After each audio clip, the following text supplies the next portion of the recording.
The sun was dipping low, painting the suburban sky in hues of orange and pink, when I decided I'd had enough of the HOA's nonsense.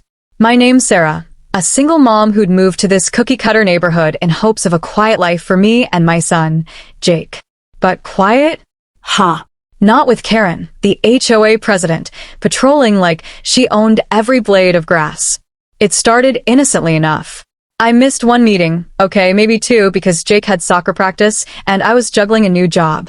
Next thing I know, Karen's leaving passive-aggressive notes on my door about my non-compliant mailbox. Too red, apparently. Then it was my lawn, which was a quarter-inch too long. I tried reasoning with her, but Karen's the type who'd argue with a brick wall and expected to apologize. The final straw came when I decided to ditch the HOA entirely. I'd read the fine print in the bylaws. Turns out my law was one of the few that could legally opt out. So I sent the paperwork, paid the exit fee, and thought that was that. Spoiler, it wasn't. Karen showed up at my doorstep the next day, her face redder than my mailbox. "You can't just leave," she screeched, waving a clipboard like it was a court order. "This neighborhood will fall apart without structure. You're ruining our property values." "Karen," I said, keeping my cool, "I followed the rules. I'm out. Deal with it." She didn't deal with it. Instead, she called the cops, claiming I was defacing community property by, get this, painting my fence a shade of blue she didn't approve of. Never mind that I was no longer under HOA jurisdiction. I stood on my porch, arms crossed, as a police cruiser rolled up. Karen was practically vibrating with smugness, pointing at me like I was a wanted felon. The officer stepped out, and my heart did a little flip. It was Jake, my son, all grown up, badge gleaming on his uniform. I hadn't told Karen he was a cop. Why would I? She didn't even know his name, too busy nitpicking my shrubs to care about my family. "Ma'am," Jake said, all professional. "What's the issue here?" Karen launched into her tirade, jabbing her finger at my fence, my mailbox, my very existence. Jake listened, stone-faced, while I bit back a grin. When she finally ran out of steam, he turned to me. "Mom, is this true?" Karen's jaw hit the ground. "Mom," she spluttered. This is your son?" "Yup," I said, leaning against the porch railing. "And last I checked, my property's no longer your business."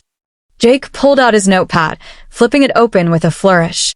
"Ma'am," he said to Karen, "you've made a false report. That's a misdemeanor. I'm going to need you to come with me." Karen's face went from red to ghostly white. "You can't arrest me," she shrieked. "I'm the HOA president." "Doesn't make you above the law," Jake said, calm as ever. He cuffed her, gently but firmly, and led her to the cruiser while she wailed about community standards. The neighbors who'd gathered to watch started whispering. A few even clapped. As Jake drove off with Karen in the back seat, I waved, feeling lighter than I had in months. The HOA sent me a letter later, begging me to rejoin. I tossed it in the trash and painted my mailbox even redder. The sun was sinking behind the manicured lawns of Willow Creek, casting long shadows across the cul-de-sacs and identical brick houses. I'd moved here 3 years ago, chasing the dream of a peaceful suburban life for me and my son, Jake. My name's Sarah, a 42-year-old single mom who thought a quiet neighborhood would be the perfect place to raise a teenager. But peace? That was a pipe dream, thanks to Karen Whitmore, the HOA president who ruled Willow Creek like it was her personal fiefdom. It all started with the mailbox. I'd painted it a cheerful red to brighten up the beige monotony of our street. Big mistake. The next morning, a neon yellow notice was taped to my door, scrawled in Karen's unmistakable loopy handwriting, non-compliant mailbox color. Rectify within 48 hours or face a $200 fine. I laughed it off at first. Who gets this worked up over a mailbox?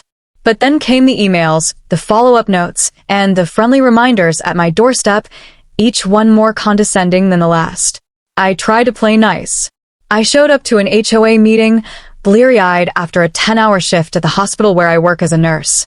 Karen, perched at the head of the community center's folding table, shot me a look like I'd tracked mud on her carpet.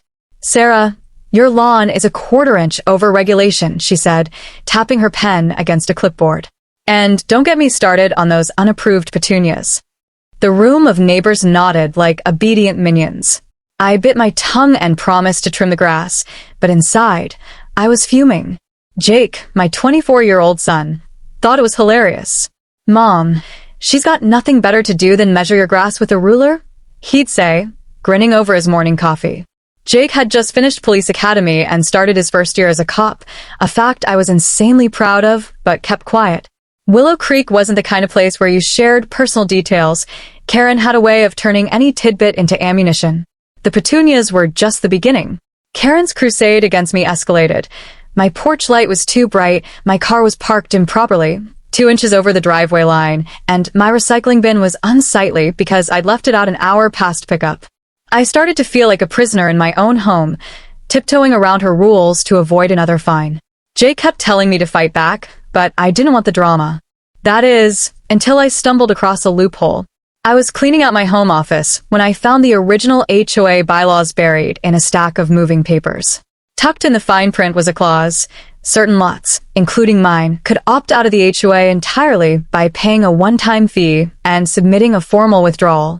It was a relic from when the neighborhood was built, probably forgotten by most. I read it twice, heart pounding. Freedom was within reach. I spent a week gathering the paperwork, double-checking every detail. The fee was steep, $1, $500, but worth every penny to escape Karen's reign. I mailed the forms, wired the money, and waited. A few days later, I got a confirmation letter. I was officially out. No more HOA. No more Karen. I celebrated by painting my mailbox an even brighter shade of red and planting a whole bed of unapproved marigolds. The next morning, Karen was at my door, her face a shade of crimson that rivaled my mailbox. "You can't just leave," she shrieked, waving her clipboard like a battle flag. "This neighborhood depends on structure. You're going to tank our property values with your tacky decorations and your anarchy." "Karen," I said, sipping my coffee, "it's done. I followed the rules. My property's no longer under your jurisdiction. Maybe focus on someone else's lawn for a change." She sputtered, her eyes narrowing to slits. "This isn't over, Sarah. You'll regret this." She stormed off, and I figured she'd just grumble to her cronies at the next HOA meeting. I underestimated her.